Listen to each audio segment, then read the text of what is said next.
اعوذ باللہ من الشیطان الرجیم، بسم اللہ الرحمن الرحیم۔ اگر وقف کرنے والا یوں کہے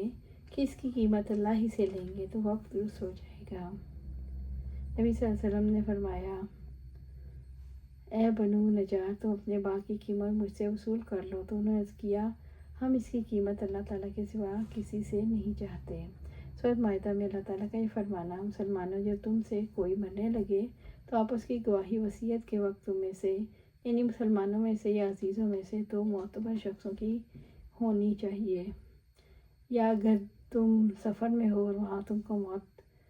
کی مصیبت میں گرفتار ہو جاؤ تو غیر ہی یعنی کافر جن سے قرابت نہ ہو دو شخص صحیح میت کے وارث ان دونوں کو عصر کی نماز کے بعد روک لو۔ اگر تم ان کے سچے ہونے میں شبہ ہو تو اللہ کی قسم کھائیں، ہم اس گواہی کے عوض دنیا کمانا نہیں چاہتے جس کے لیے گواہی دینا وہ اپنا رشتہ دار ہو، اور نہ ہم خدا واسطے گواہی چھپائیں گے، ایسا کریں تو ہم اللہ کے قصوروار ہیں۔ پھر اگر معلوم ہو واقعی یہ گواہ شخص جھوٹے تھے تو دوسرے دو گواہ کھڑے ہوں جو میت کے نزدیک کے رشتہ دار ہوں یا جن کی میت کے دو نزدیک کے رشتہ داروں نے گواہی کے لائق سمجھا ہو، وہ خدا کی قسم کھا کر کہیں، ہماری گواہی پہلے گواہوں کی گواہی سے زیادہ معتبر ہے، ہم نے کوئی ناحق بات نہیں کی، ایسا کیا تو بے شک ہم گناہ گار ہوں گے۔ تدبیر ایسی ہے جسے ٹھیک ٹھیک گواہی دینے کی زیادہ امید پڑتی ہے، یا اتنے تو ضرور ہوگا کہ وصی یا گواہوں کو ڈر رہے گا ایسا نہ ہو کہ ان کی قسم کھانے کے بعد پھر وارثوں کو قسم دی جائے، اور اللہ سے ڈرتے رہو، اس کا حکم سنو، اور اللہ نافرمان لوگوں پر راہ پر نہیں لگاتا۔